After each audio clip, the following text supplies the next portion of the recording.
Hey, what's up guys, I'm Lan here. Welcome back to a new video on my channel. So in this video I'm going to talk about iOS 14.3 performance issues and battery backup. So I've been getting a lot of comments guys on my previous videos that the battery backup has not been good on iOS 14.3 stable update. Most of you are using iPhone XR and other iPhones and have commented on my videos that you're not getting good battery life. So I have also asked what is the SOT, that's mean the screen on time you're getting.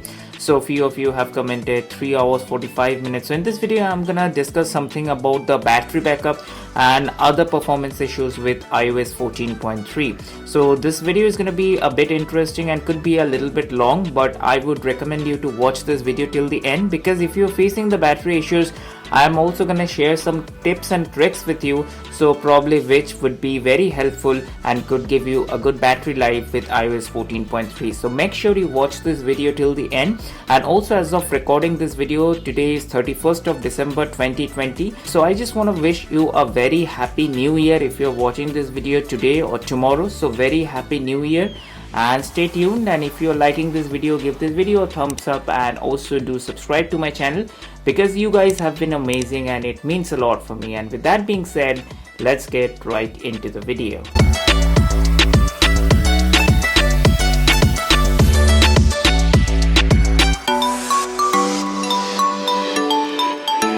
Alright guys, so first things first, so as I say on every video, so this is an iPhone XR. I've been using this device for more than 2 years now. So let me go to the settings and also let me show you that I'm running iOS 14.3. so let me focus my camera, and as you can see, this is an official version of iOS 14.3, that means stable, and the modem firmware update is 3.02.02.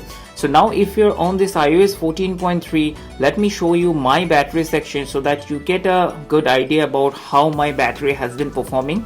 And before, I want to show you the battery last 10 days or 24 hours screen on time, I want to go to the battery health. As you can see, it supports a maximum capacity, that it means it's 90%, and it supports a peak performance capability. Now before talk about the battery health and battery backup and battery performance, make sure you go to your battery section and check whether your phone supports a peak performance capability. Battery are the lithium polymer batteries and are supposed to degrade over time. So if you have been using your device extensively or more than quite some time, then your phone might not support this peak performance capability.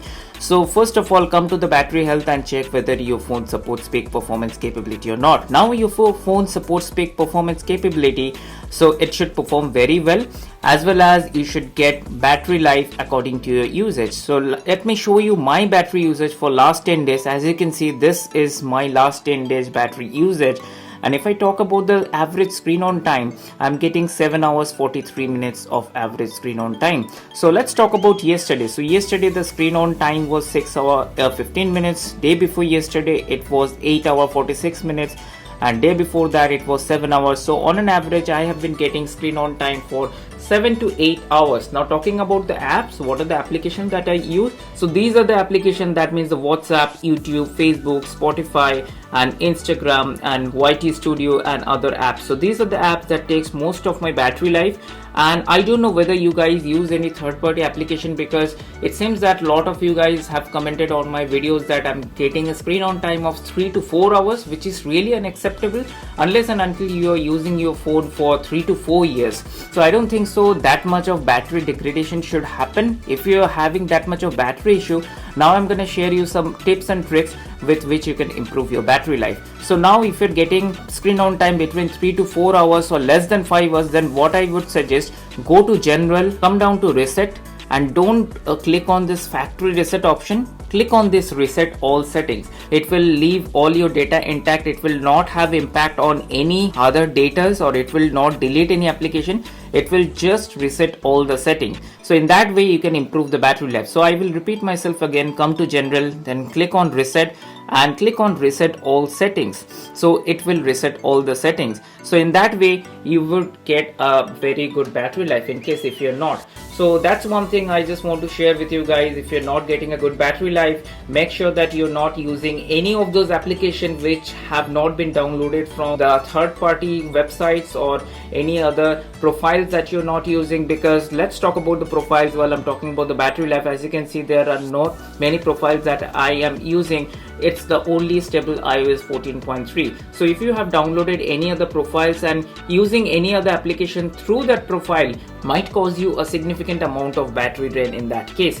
So in that case, I would suggest you always use Apple certified or Apple signed profiles so that you get the best battery life. And also talking about the battery life, make sure that you're using official chargers or official power adapters. I'll soon make a video on the power adapters, because for my case personally, I have used 5-watt power adapters, I have used 12-watt power adapters, and also I will have soon 20-watt power adapter. So if you want a comparison video between the charging cost of 5-watt adapter, 12-watt adapter and 20-watt adapters, make sure you let me know in the comment section. So I will try to share my experience after charging with 3 different power adapters. I'll let you know guys in my next video. So that's about the battery life. Now talking about some of the performance hiccups I have been facing with iOS 14.3, because this has been very surprising for me, because I've never faced any performance issues till now on this iPhone XR. And as you know, this iPhone XR is a pretty powerful device. It runs on Apple A12 Bionic chip.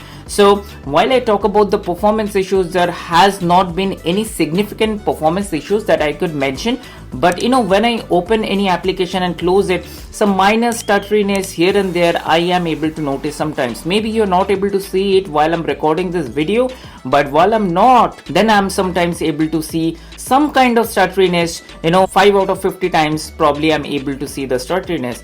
Also, if I come to this widget section, and the animations are very smooth, but sometimes when I scroll through the widgets and go again to my home screen, and the animations are a little bit stuttery. So I think so it's an overall issue with all the users who have been updated to iOS 14.3. I have checked with my friends as well, so they have been facing the similar issues, and I expect Apple to fix this kind of issues with iOS 14.4. So that's my expectation with iOS 14.4. Along with that, I want the battery life and the battery backup issues to be fixed, because battery backup has not been a problem with iPhone XR. A device like iPhone XR, which has a very good battery life, if you have got one, then you should consider yourself lucky. But if you're having battery issues, then I would suggest you to click on the general, go to reset and reset all your settings.